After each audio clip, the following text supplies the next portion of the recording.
Ah, boa, estão animados, hein? Boa noite a todos, bem-vindos aí. Estão gostando da Campus? Quem que é a primeira vez na Campus aí? Ah, caramba, bastante gente, bastante gente. Muito legal, eu vou na Campus Party desde a primeira, quando era lá no Ibirapuera, lá no prédio da Bienal ela foi durante uns 2 anos lá, e depois veio para cá e tal, muito legal. Estão curtindo então? Estão de campuseiros? Estão de quê? Campuseiros? Legal. Então, muito boa noite aí, muito obrigado pela presença. Vou apresentar um projeto meu aqui, que eu construí lá com a NASA, estou brincando, quem dera, né? Mas eu valorizo muito a galera que vem aqui apresentar coisa própria, né? Então, teve o pessoal dos foguetes aí, de CubeSat e tal, é legal pra caramba. Eu vou dar uma resumida aqui para vocês sobre o James Webb. Quem já ouviu falar no James Webb aí? Ah, já ouviram então, que bom. Então vai ter algumas coisas que eu vou falar aqui que é meio repetitivo para vocês, mas outras não, espero agregar alguma coisa aí. Beleza? Dividir aqui um pouquinho, falar um pouco uma introdução sobre telescópios espaciais. Não sei se vocês sabem desde quando que existe a ideia de ter telescópio no espaço. É um negócio muito, muito antigo, embora a gente conheça só Hubble e tal, mas é uma coisa muito antiga, tá? Falar dos objetivos, né? Por que os caras resolveram gastar uma fortuna para fazer o James Webb, tá?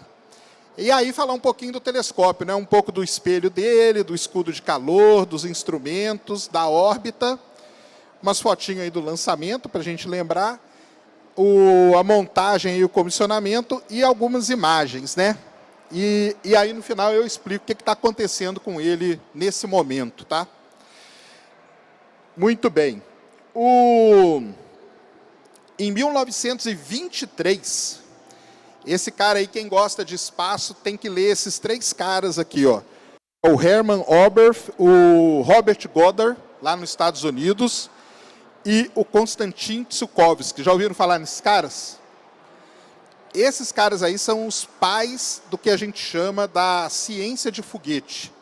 Foram eles, o Tsiolkovsky, que é o cara da equação do foguete, que é famosíssima. O Goddard foi o cara que fez os primeiros testes com foguete de combustível líquido, lá no deserto, nos Estados Unidos. E o Oberth era um cara, um estudioso. Ele publicou esse livro aqui, que chama The Rocket into Planetary Space, né? Ou seja, né? Foguetes no espaço planetário, aonde ele mencionou, lá em 1923, o cara mencionou a ideia de colocar um telescópio dentro de um foguete e levar ele para o espaço. Então é uma coisa muito antiga. Aí essa ideia ficou ali meio que, né? A gente não tinha nem tecnologia, muito menos foguete, nem nada disso. E em 1940, em 46, na verdade, o Spitzer, já ouviram falar esse nome? Spitzer. O Spitzer é o nome de um telescópio que a NASA aposentou já, mas ele era um astrofísico, tá? E ele que vislumbrou, né, que a melhor maneira, lógico, né, da gente observar o universo é o quê?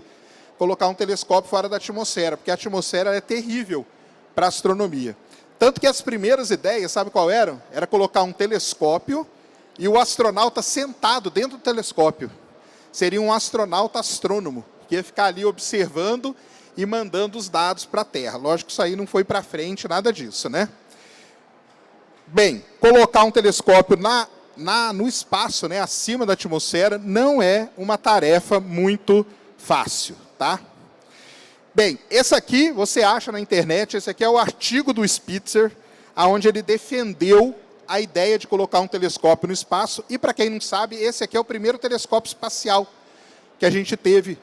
Foi o Orbiting Astronomical Observatory. Ele foi lançado pela NASA em 7 de dezembro de 68. Então, meio ano, né, mais ou menos, antes do homem ir para a Lua, a NASA lançou um telescópio espacial. Então, são coisas assim que pouca gente tem ideia disso, tá? Mas foi muito importante, primeiro, para mostrar que era possível levar um telescópio para a órbita e que ele ia funcionar, né? Ou seja, ele ia fazer alguma observação e mandar a observação de volta para a Terra. Muito bem. Esse o AO, que a gente chama, né, que é esse primeiro observatório, ele deu certo, foi um sucesso. E aí a NASA pensou, bom, então, se dá certo, vamos mandar um grande agora. E aí surgiu a ideia do Hubble. Mas o Hubble, ele não chamava Hubble. Ele chamava Large Space Telescope. Durante muitos anos ele teve esse nome. Essa senhora aqui é a Nancy Grace Roman, que, para quem não sabe, é o nome do próximo telescópio da NASA, vai ser em homenagem a essa senhora. Por quê? Porque ela é considerada, dentro da comunidade, a mãe do Hubble. Porque era o seguinte, o Spitzer, ele era o cara técnico. Ele falava, ó, a gente tem que pôr um telescópio na órbita e tal. Só que para defender essa ideia, ele precisava de alguém forte dentro da NASA que comprasse essa briga dele e defendesse, porque custa caro pra caramba. E a Nancy Grace Roman foi a que defendeu a ideia de ter um telescópio grande no espaço. Então ela é chamada da mãe do Hubble, e os dois, eles rodaram os Estados Unidos inteiro. Por quê? Porque quem dá dinheiro para a NASA é o Congresso. Os congressistas representam o quê? Os estados. Então eles tinham que ir na Califórnia, no Alabama, na Flórida, e todo lugar que eles iam apresentando a ideia do Hubble e tudo, para os congressistas se sentirem tranquilos com a população na hora que fosse votar. Então é uma história aí bem interessante que tem. Começou tudo com uma briga política.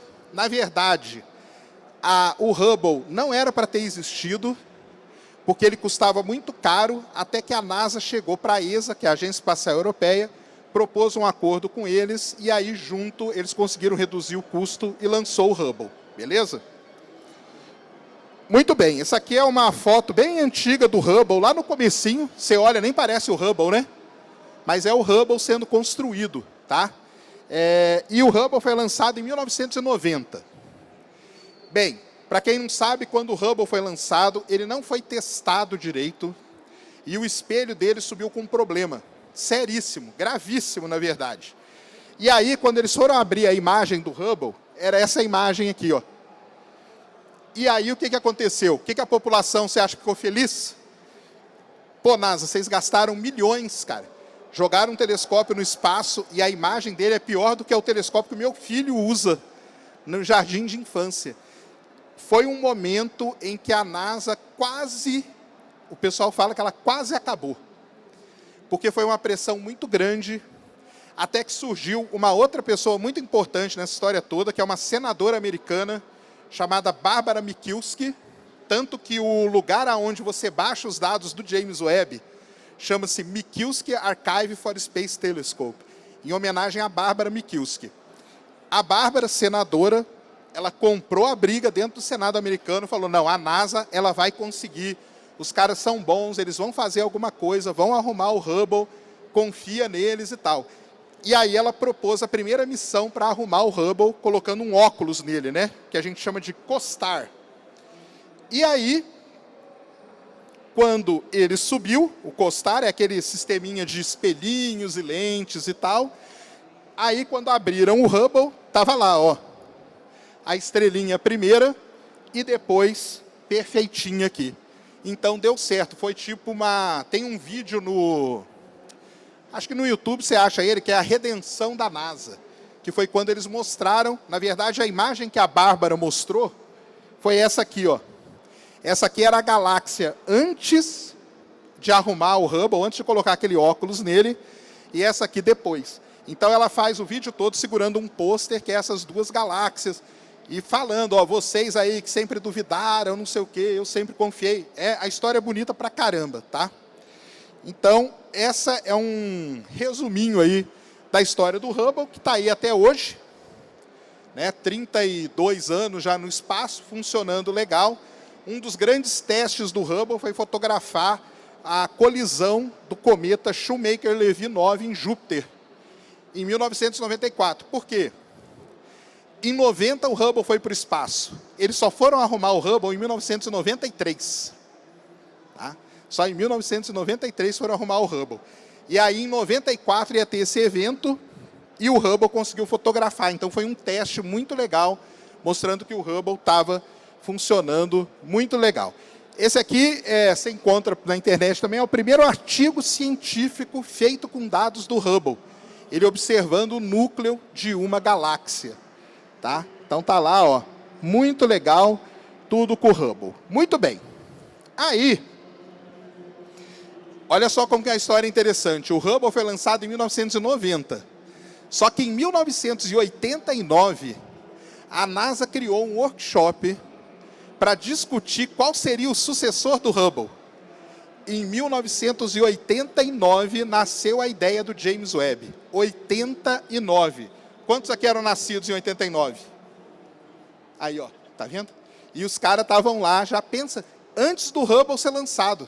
Tá? Antes do Hubble ser lançado, eles fizeram esse workshop, propuseram para várias empresas o desenho do telescópio, ó, como que ele deveria ser e tudo mais. Então, a gente pode dizer que 89 foi o início dessa história toda aí que a gente acompanhou boa parte dela, né? E olha só que interessante. O desenvolvimento ia começar em 2003 e o lançamento em 2007. E ele foi lançado no Natal de 2021. Então, olha como as coisas demoram muito, né?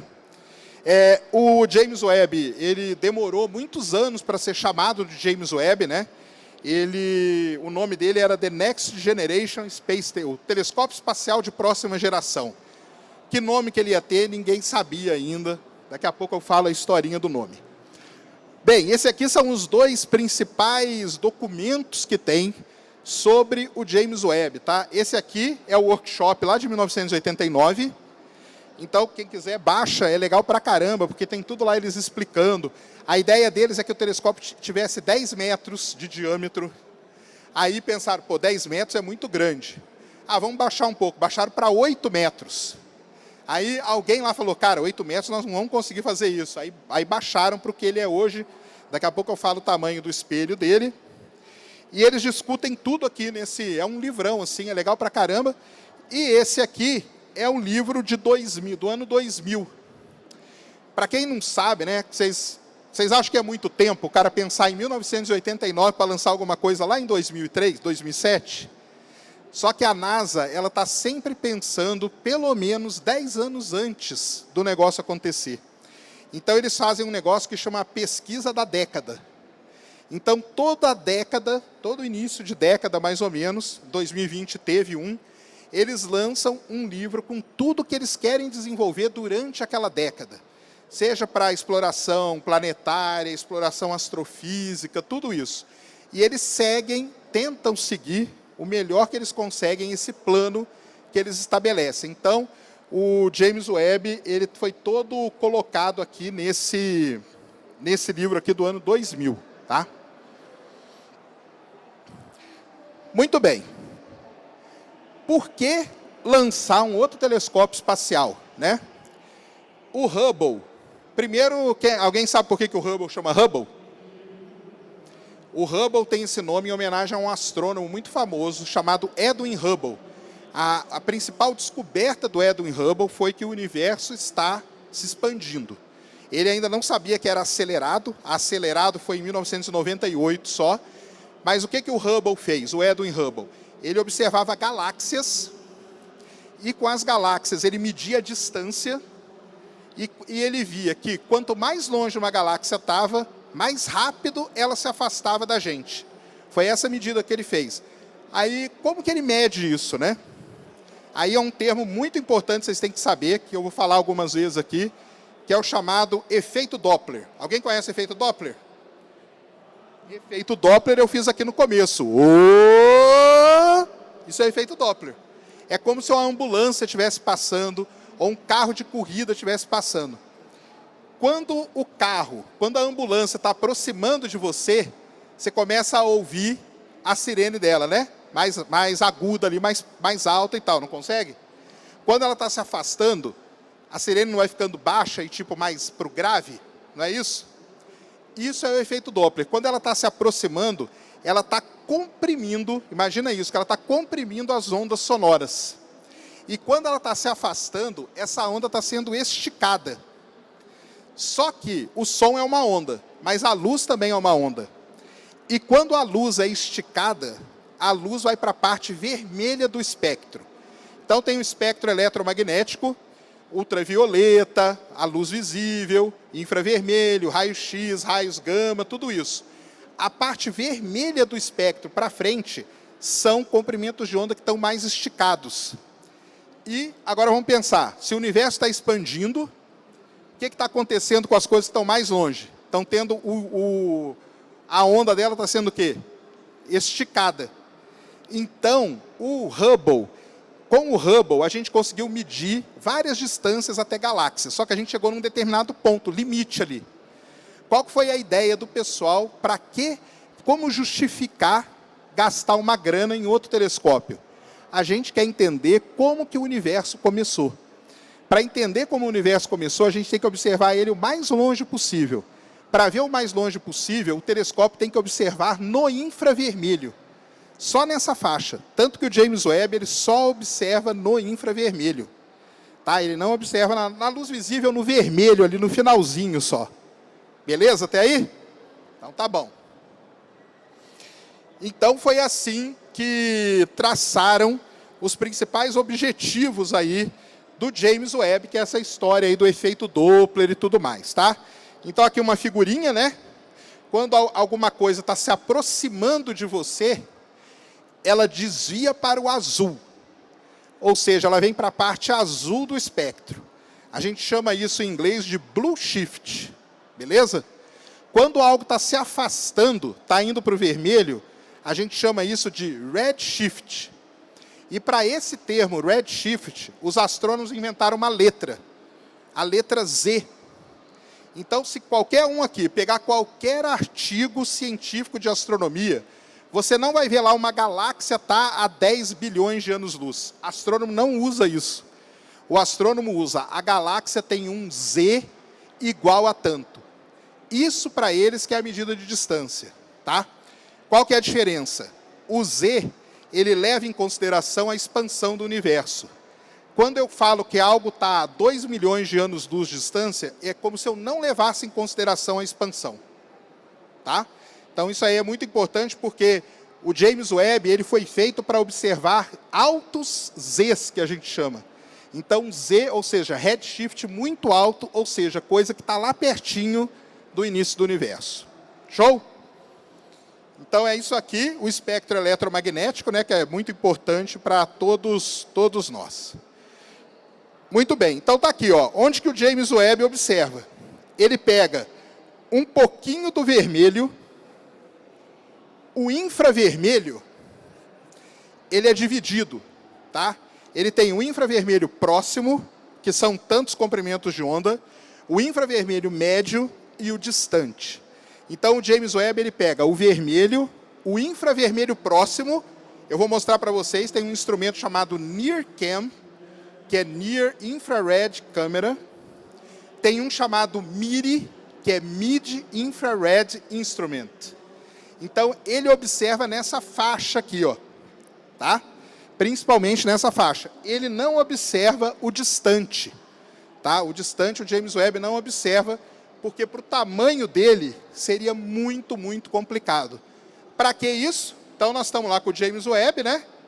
Aqui está o início do universo, o Big Bang. Para quem não conhece a história do universo, ela é resumida nessa imagem aqui. Teve o Big Bang, teve um momento que o universo cresceu muito rápido, a gente chama de período da inflação. Depois teve um momento, era das trevas, que a gente chama, as Dark Ages. E estava tudo lá, né? Estava tudo na era das trevas, até que as coisas começaram a ter flutuações, começaram a ter as primeiras interações e começaram a nascer ali as primeiras estrelas, primeiras galáxias. A gente chama esse período de reionização. Quando o universo foi reionizado. O objetivo do James Webb é chegar no período da reionização, tá? Descobrir como que as primeiras estrelas se formaram e como que as primeiras galáxias se formaram. Para isso, eu tenho que ver muito longe. Para ver muito longe, tem que estar no infravermelho. Show? Muito bom. Então está aqui, ó, o Hubble. O recorde do Hubble é observar uma galáxia chamada GNZ11, que ela existiu, ou existe, né, há 400 milhões de anos depois do início do universo. Esse é o limite. O Hubble não consegue ir além disso. A ideia de todo mundo com o James Webb é chegar a 200 milhões de anos depois do Big Bang. É muito perto do início do universo, tá? E vocês vão ver aqui que ele já descobriu algo que está a 300 milhões. Ou seja, ele está muito perto de chegar nesse limite dele. Beleza? Isso aqui é uma figurinha muito legal, que é uma figura muito antiga, muito mesmo, que vocês vão ver, ó, que o telescópio aqui, tá, ó, o futuro, né? Ou seja, pensando lá na frente. Então tem telescópios em terra, chegavam até aqui na história do universo só. O Hubble.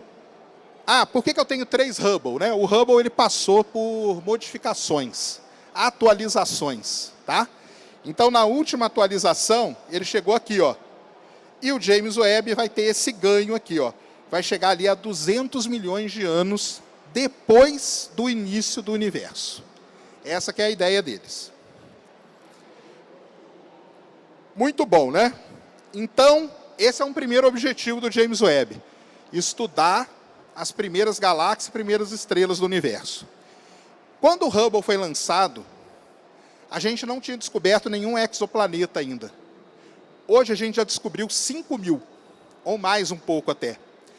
E o segundo grande objetivo do James Webb é descobrir o quê? A famosa bioassinatura. Para quem não sabe o que é bioassinatura, é o seguinte, imagina que você tem uma planta num planeta, essa planta produz um determinado gás. Esse gás sobe e ele fica na atmosfera. Se eu conseguir analisar a atmosfera desse planeta e separar esse gás, eu vou saber que aquele gás só pode ter sido criado por algum ser vivo, planta, bactéria, o que é que seja. E aí é uma bioassinatura, é um marcador de vida. Esse é um grande objetivo do James Webb, tá? É tentar descobrir uma bioassinatura. Como que ele faz isso? Ele usa o infravermelho, é uma das melhores maneiras de você descobrir isso, é usando o espectro infravermelho. Quando o planeta passa na frente da estrela, a luz da estrela passa pela atmosfera, a atmosfera não está cheia de gás? Quando ela passa na atmosfera, a atmosfera funciona como se fosse um prisma, separa a luz, todos os componentes da luz. Quando a luz encontra o gás carbônico, ela faz uma marquinha no espectro. Quando ela encontra o oxigênio, ela faz outra marquinha. E por aí vai, isso aí a gente chama de espectro. E quando você analisa isso com alta resolução, eu consigo separar cada gás. E aí eu vou conseguir descobrir, esse planeta aqui tem um gás que só é possível existir se a vida existir naquele planeta. Show? Então esse é um outro grande objetivo aí do James Webb. E outra coisa também, muito legal, é saber como que uma estrela nasce. Aí você vai falar, uma estrela é fácil, cara. Você tem lá uma nuvem de gás e poeira, ela colapsa e aí forma uma estrela. Beleza, é assim mesmo. Mas e os detalhes desse processo? A gente não sabe. Por quê? Uma estrela, ela nasce no meio de uma nuvem aqui, ó, de poeira e gás. Para a luz visível, aquela nuvem é opaca, que a gente chama. Mas para o infravermelho, não. Olha como que o infravermelho é legal. O infravermelho eu consigo ver por dentro daquela nuvem ali. E quando eu vejo por dentro dela, eu consigo ver estrelas aqui dentro. Está vendo que aqui eu não vejo nada? E aqui eu tenho uma estrelinha? Então, essa estrelinha é uma protoestrela. Ela está começando a se formar. Quando o astrônomo vê aquilo, ele fala, uma estrela forma assim, assim, assado.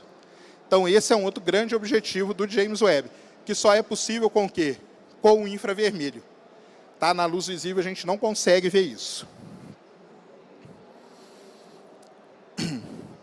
E estudar também, outra coisa muito legal, que é o seguinte, a história das galáxias. A gente vive numa galáxia, né, a Via Láctea.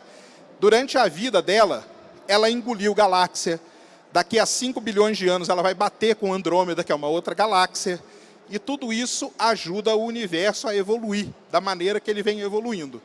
Só que esse processo de galáxias se fundindo uma na outra é muito complicado de se estudar também.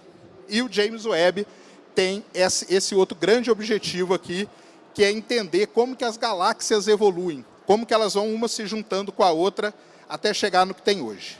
Tá?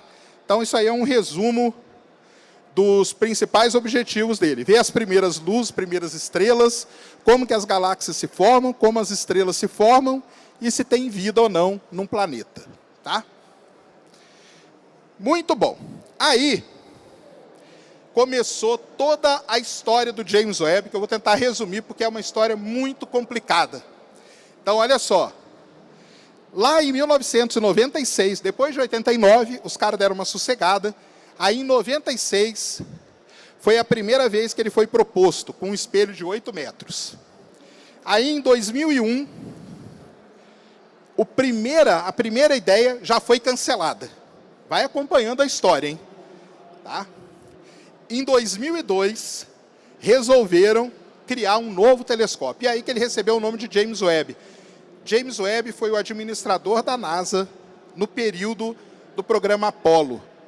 Aliás, dizem que se não fosse ele, o ser humano nunca tinha pisado na Lua. Tá? Existem alguns problemas aí, não sei se vocês acompanharam, que ele era, né, que ele tratava mal, um monte de gente e tal. Tentaram até trocar o nome, né, do telescópio e tudo, mas mantiveram, e ele foi esse administrador da NASA aí. Muito bom. A empresa que construiu o James Webb, ela é muito importante no setor militar, principalmente. Ela é chamada de Northrop Grumman. Em 2007, foi quando a NASA e a ESA assinaram o acordo, por quê? O James Webb ficou muito caro. E aí, aonde que a NASA foi? Ô ESA, vem aqui, vocês já ajudaram a gente no Hubble? Que tal ajudar nesse aqui também? Ah, ESA, beleza, vamos lá. Assinou. Aí, em 2010, eles fizeram a primeira revisão do projeto. E tudo isso, o projeto foi atrasando. Tudo isso foi atrasando. Em 2011, propuseram cancelar o James Webb. Isso aí foi para o Congresso, foi uma briga toda, tal. Não cancelaram, mantiveram o projeto funcionando, tá? Em 2016, ele foi montado de novo, e em 2021, ele finalmente foi lançado. Só que nesse período todo, ligaram ele na tomada errada e queimaram vários motores dele. Fizeram um teste de vibração, que os meninos de satélite devem ter falado aqui. Na hora que tiraram o James Webb, tinha lá um monte de parafuso no chão. Alguém já fez isso em casa? Desmontou alguma coisa, quando você foi montar, sobrou uns parafusos? A NASA faz igualzinho, tá? E aí, o que eles fizeram? Cara, joga esse parafuso fora, não vai servir pra gente. O escudo de calor dele, várias vezes foi abrir e ele rasgou inteiro. Então, teve vários e vários problemas o James Webb. Ele chegou a ser cancelado quando ele já estava na Guiana Francesa para ser lançado, pelo menos umas 3 vezes, foi adiado o lançamento, até que conseguiram lançar ele em 2021. E aqui, a outra história dele, que é terrível, que é quanto custou o James Webb. Ele começou custando $1 bilhão. Terminou custando 9,7, 10 bilhões de dólares. Então, tudo aqui no meio são atrasos que foram acontecendo, revisões que foram sendo feitas, gente que tinha que ser contratada e tudo, e aí foi embora, ó, até terminar com 10 bi de dólares. Tá? Isso aqui, logicamente, é super criticado, né, por muita gente, mas é o processo aí dessas coisas que são de altíssima tecnologia que a gente tem hoje. Muito bom. Esse aí é o James Webb, né? Vocês conhecem ele, tem esse espelhão, o escudo de calor, embaixo dele aqui tem um painel, ele tem painel solar, para quem não sabia, né? Ele tem um painelzinho solar só, tá? Ele é um telescópio com design muito interessante. Os instrumentos vão aqui atrás. Daqui a pouco eu vou falar disso, porque o instrumento não pode gerar nada de calor. Se ele gerar um calorzinho, acabou o James Webb, tá? Então, o escudo, o espelho e toda a parte de instrumento, buzz, né, que a gente chama, que é a nave que faz as manobras com ele no espaço e tudo. Então, tá aí, para quem nunca tinha visto, esse é o James Webb. Muito bom. Bem, a parte fundamental do James Webb, de todo o telescópio, o que é? O espelho, certo? Para receber a luz. O Hubble, ele tem um espelho só, de 2,4 metros de diâmetro. O James Webb, eles usaram uma outra técnica. É um espelho com 6,5 metros de diâmetro, só que ele tem 18 segmentos hexagonais, cada um deles com 1 metro e pouco. Tá? Por que isso?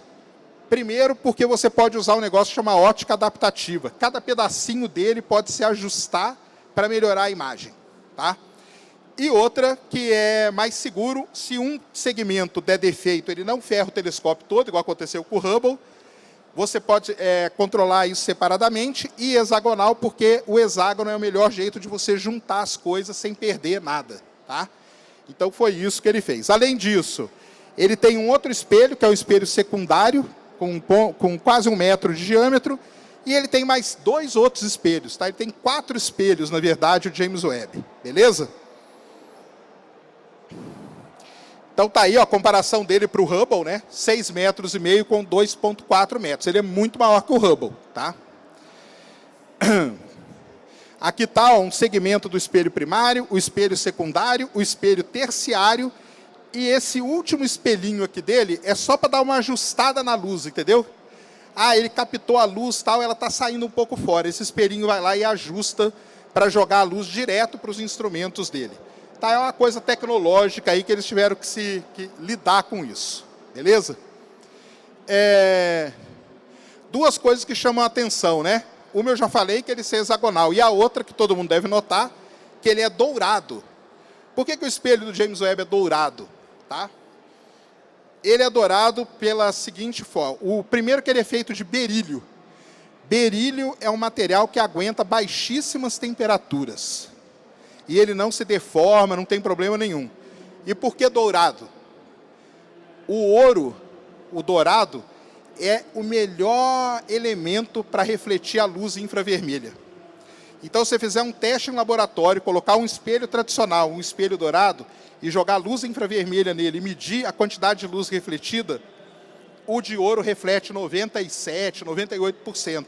E o espelho tradicional é 70%, do infravermelho, tá? Do infravermelho, beleza?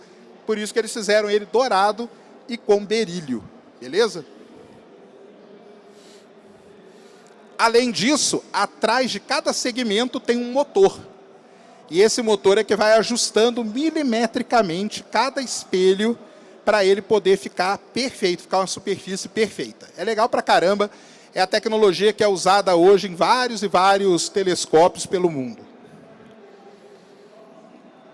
Muito bom. Uma coisa muito interessante, né? O infravermelho, a gente chama também de radiação térmica. Tá? É um outro nome dessa luz, a radiação térmica. Todo mundo já deve ter feito assim, o cara observou tal coisa com óculos infravermelho. Para ver de noite, por exemplo, você não usa um óculos infravermelho, você vê o calor da coisa passando. Tá? Bem, se o James Webb ele precisa observar no infravermelho e a parte térmica, ela afeta essa observação, eu tenho que resfriar ao máximo tudo, para não dar problema na observação. Por isso que o James Webb fica onde ele fica, que eu vou falar para vocês já já, e por isso que ele tem um escudo de calor mais eficiente do mundo. Porque um dos instrumentos dele, que é do infravermelho médio, ele funciona na temperatura de 7 Kelvin. Sabe o que é 7 Kelvin? Para quem não sabe, é 7 graus acima do zero absoluto. 0 Kelvin é o zero absoluto. Então o MIRI só funciona a 7 Kelvin. Então tem que estar muito frio, é criogênico que a gente chama. O escudo de calor do James Webb, ele tem 5 folhas de um material chamado Kapton. É tipo um papel alumínio, né? Você olha assim, parece um papel alumínio, né? Mas o fator de proteção solar dele, se eu fosse comprar na loja para vender, é 1 milhão. Então você compra o fator FPS 30, 50, o dele é 1 milhão. Ou seja, o calor que vai bater aqui, o telescópio fica montado aqui em cima, tá? O calor ele fica sempre virado assim para o Sol. O calor que chega aqui, ele vai se dissipando entre cada uma dessas camadas e não chega quase nada no final. Tá? Se o escudo para de funcionar, acabou o James Webb. Porque aí o que vai acontecer? Vai entrar o calor vai se misturar com o que ele estiver observando, você não vai saber o que é ruído, o que é objeto que você está observando, acabou o telescópio, pode fim dele. Tá? Então tem todo o esquema, foi logicamente, né, tudo super muito estudado, como dissipar esse calor e tudo mais. É uma das coisas mais delicadas, esse escudo de calor dele, é o tamanho de uma quadra de tênis. O James Webb, para vocês terem uma ideia, ele é o tamanho de uma quadra de tênis, aquele escudo dele aberto. E 6,5 metros o telescópio. Então, só para vocês terem uma noção do tamanho dele. Tá? Então, tá aí, ó. Eles abriram e fecharam isso várias vezes, aí rasgou, depois remendaram, costuraram, e no final está funcionando, não teve problema nenhum. Tá? E aí, alguém pode pensar o seguinte: bem, se ele não pode ter calor, e os instrumentos não geram calor? Gera, né? O instrumento, para funcionar, ele gera um pouco de calor. Bem, eles escondem os instrumentos do James Webb num compartimento aqui atrás, e ligado nele tem tipo um radiador super potente. Tá? Então, qualquer calor residual que passa, esse radiador vai lá e tira esse calor fora ainda. Tá? Então, imagina um instrumento trabalhando aí perto do zero absoluto. É muita tecnologia que tem um telescópio desse, tá bom? Aí ainda ele tem o buzz ali, tem um painelzinho solar, né? Eu falei para vocês que toda a energia dele vem da radiação solar, tá? Por isso que ela fica aqui embaixo, ó. O sol bate aqui, não passa nada nas folhas aqui de Kepton do escudo de calor dele. Show? Aí, os instrumentos. Em instrumento, o James Webb ele é bem facinho. Tá? Ele tem 4 instrumentos, basicamente. Uma câmera que observa no infravermelho próximo, uma câmera que observa no infravermelho médio, um elemento muito importante para um telescópio, que é a gente chama de guia, né? É o guidance. É ele que faz a guiagem do telescópio. O que é guiagem do telescópio? Se você comprar um telescópio aqui na loja hoje, que tem um motor, e você for observar com ele, a Terra gira. Todo mundo concorda, né? Beleza? Se eu apontar para uma estrela, para um planeta, para a Lua, dali um tempo, o que vai acontecer com a Lua? Vai sair do campo de visão. Então, eu tenho um motorzinho aqui que compensa o movimento da Lua, o movimento da Terra. Certo? Aí mantém a Lua no meio. Só que, às vezes, pode dar um pico de luz, pode dar algum problema, variação, e isso dá uma tremida, isso sair um pouco. Então, eu tenho um outro telescópio que eu aponto para uma estrela, que é o meu telescópio de guiagem. Ele fica apontado para a estrela e ele vai ajudando a compensar qualquer problema desse. Lógico que isso eu estou falando para quem faz astrofotografia de altíssima qualidade e tudo, tá? Você tem que ter um sistema de guiagem do telescópio. O James Webb vai ficar apontado para uma galáxia há 13 bilhões de anos. Tem que ter um sistema de guiagem. Então ele tem chama Fine Guidance Sensor. É um sensor que ele põe uma estrela ali no centro dele e ele fica parado com a estrela. Se a estrela mexer um pouquinho, ele vai lá e compensa um pouquinho para manter a estrela ali. Bom? E para quem não sabe, dentro de cada instrumento do James Webb, eu tenho um negócio desse aqui, ó. Isso aqui na astronomia chama roda de filtro. O que é isso? Vocês estão vendo que cada janelinha tem uma cor aqui? Essa cor da janelinha é porque ela é um filtro para determinado comprimento de onda. Como que eu faço uma imagem com um telescópio meu de casa? Em casa existe isso, tá? Você compra a roda de filtro. E aí você aponta para Marte, por exemplo, e faz Marte no infravermelho, aí você gira a roda de filtro. Faz Marte no H-alfa, gira a roda de filtro. Faz Marte em outro comprimento de onda. Quando você faz a imagem final, essa que vocês veem na internet e tudo, ela presta atenção, hein? Não é mentira, mas ela é uma composição de várias imagens feitas com cada um desses filtros. Esse telescópio espacial é a mesma coisa. Essa roda ela vai girando, aqui em cima a luz vai entrando e você vai falando. Então, qualquer um aqui manda um projeto para o James Webb e fala, eu quero observar com esse e esse filtro. Tantas horas com aquele, tantas horas com aquele, tantas horas com aquele. Lá dentro, esse negócio vai girando e vai fazendo. Guardem essa informação, que daqui a pouco eu vou falar o que aconteceu aqui. Bem, a órbita dele, ele está lá no ponto de Lagrange, 1,5 milhão de quilômetros da Terra. Por quê? Por causa do calor. Ele tem que ficar longe. Ele não pode ter influência do calor da Terra, nem do Sol, nem da Lua. Tá? Então, o ponto de Lagrange é um ponto de equilíbrio gravitacional.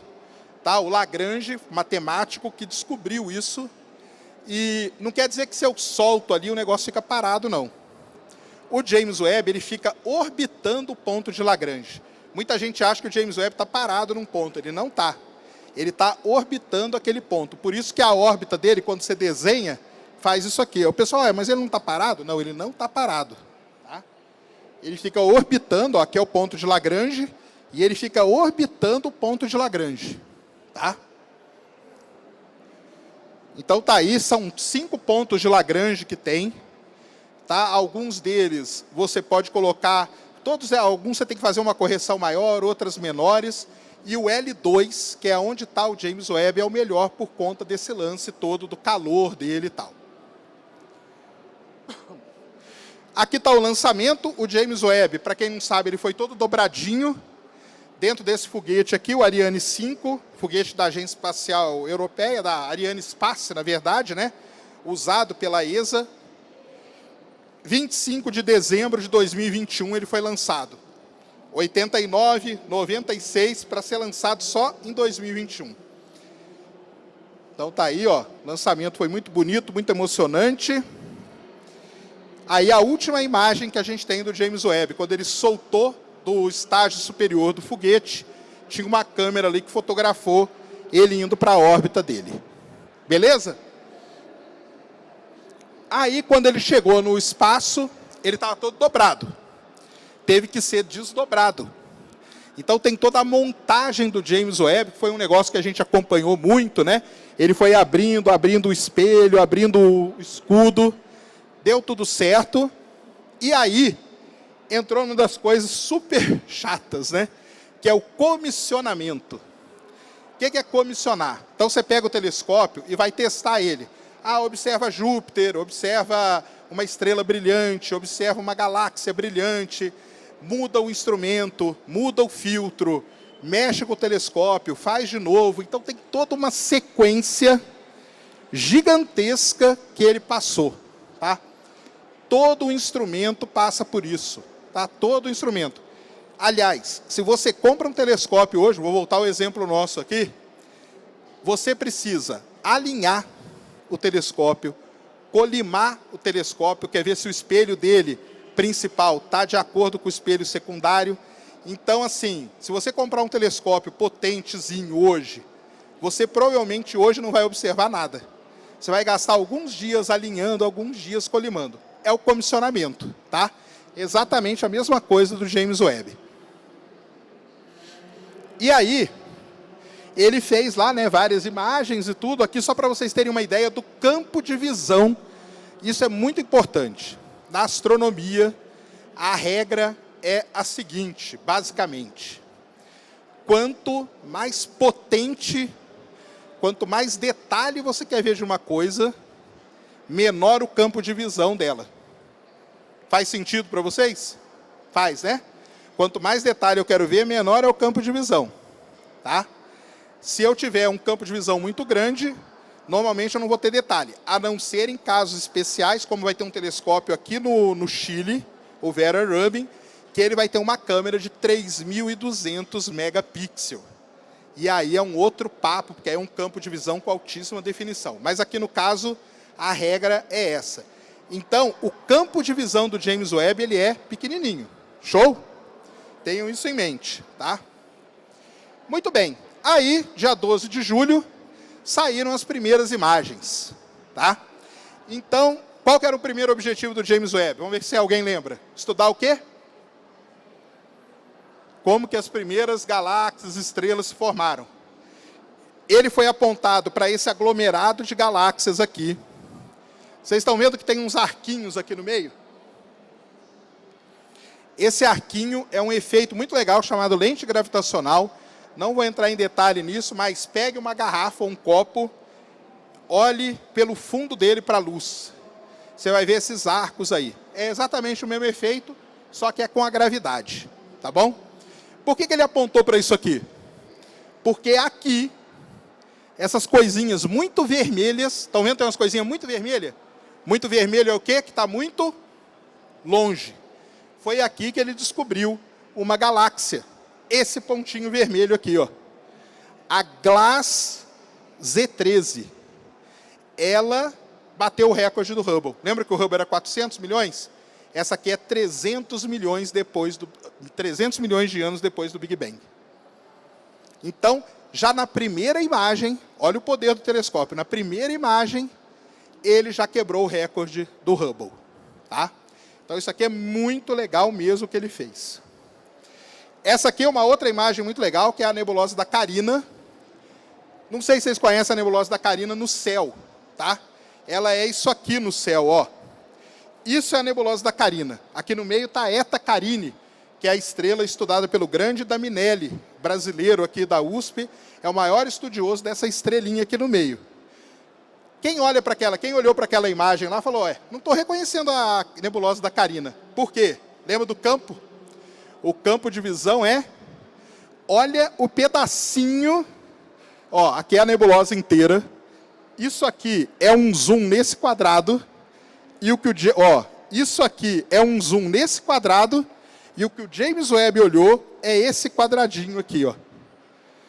Então, jamais ninguém vai reconhecer a nebulosa da Carina olhando essa imagem do James Webb. Qual que era o outro objetivo dele que eu falei? Entender como estrelas se formam. Lembra? Isso aqui, ó, tá cheio de estrelas se formando. Olha só que legal. Tudo isso aqui foi o que os astrônomos identificaram. Cada pontinho desse é uma estrela que está se formando lá. E aí, olha que legal o estudo que eles fizeram.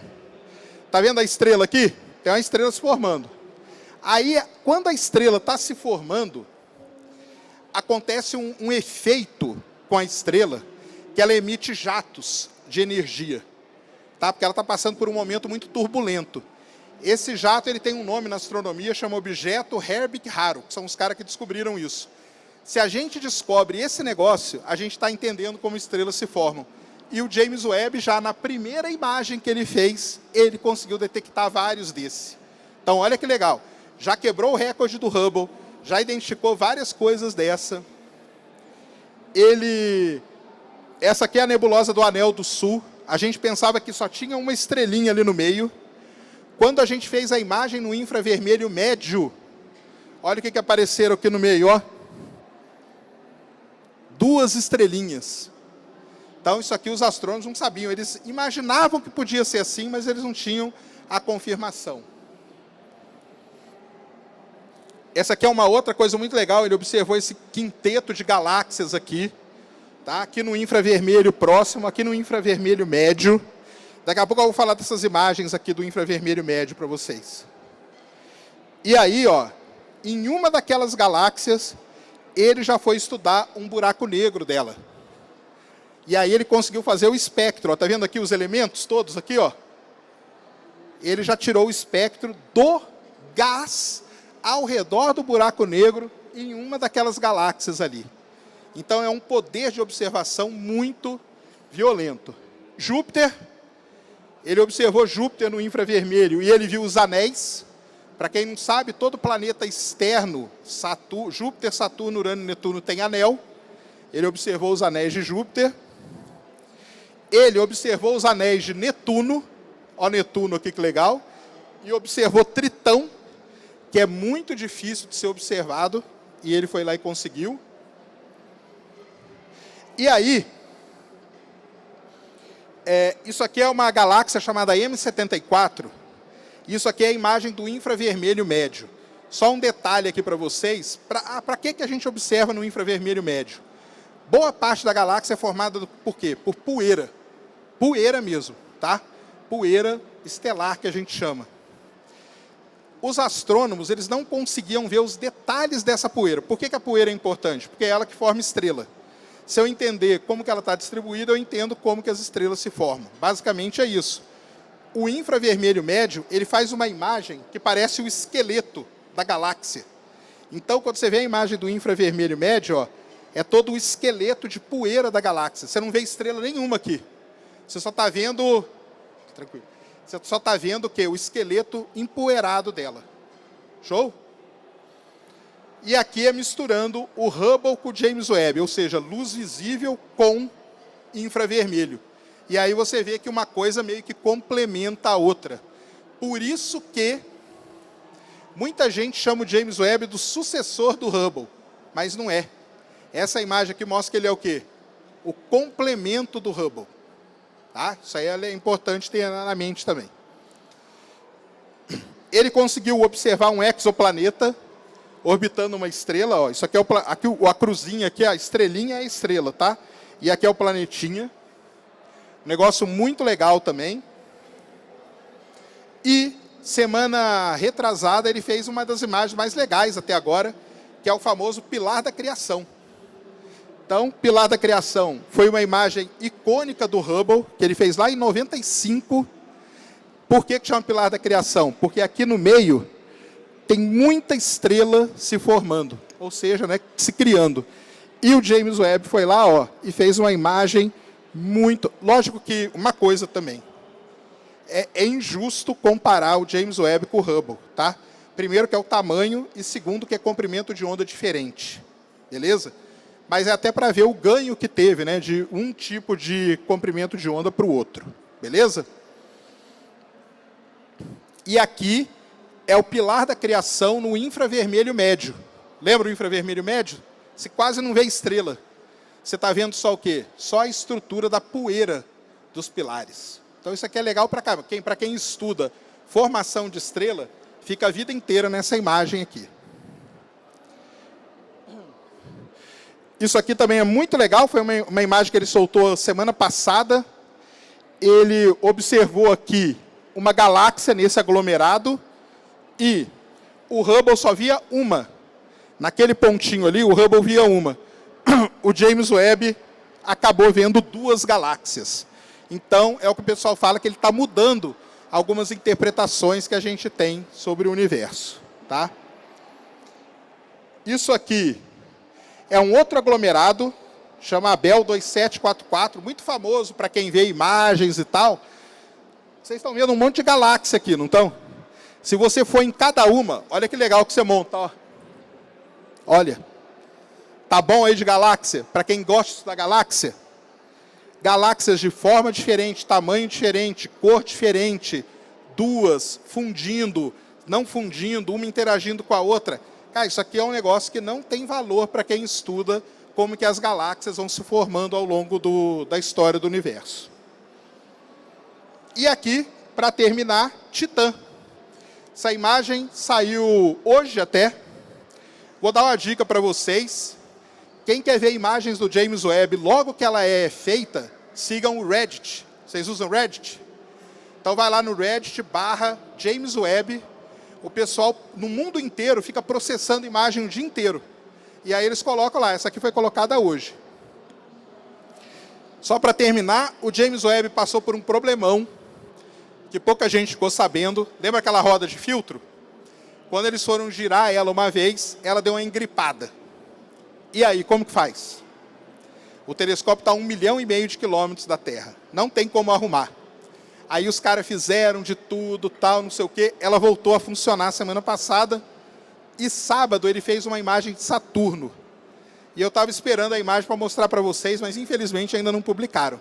Mas provavelmente essa semana vocês vão ver uma imagem de Saturno, que é mostrando que o James Webb foi arrumado de novo. Ou seja, aquela saga dele não para nem quando ele está no espaço. E assim nós vamos sofrendo com ele, mas as imagens valem a pena, né? É o que o pessoal fala e os dados também. Bem, muito obrigado a todos. Quero convidar aí, para quem não conhece, eu lancei uma plataforma, tipo um streaming só de astronomia e astronáutica, chama Space Day Plus, R$ 29,90 por mês, centenas de documentários dublados, traduzidos, muito conteúdo exclusivo lá para vocês, tem câmera ao vivo lá na Starship, o dia inteiro mostrando o foguete do Elon Musk. Hoje nós estamos com uma câmera ao vivo lá na Flórida, mostrando o SLS, que vai ser lançado na madrugada de amanhã para depois, né, no dia 16, às 3 da manhã. Então, se vocês quiserem ir lá, R$ 29,90 por mês. É legal pra caramba, tem muita coisa lá. Vocês fazem parte de um grupo nosso no Telegram, onde a gente troca informação e tudo. É muito legal, estão todos convidados. Espero vocês na live do SLS, dia 16, 3 da manhã. Vocês são campuseiro agora, não dormem mais, né? Madrugada vocês ficam acordados, então vamos estar junto lá, beleza? Muito obrigado a todos aí, espero ter colaborado com alguma coisa aí. Valeu. Hã?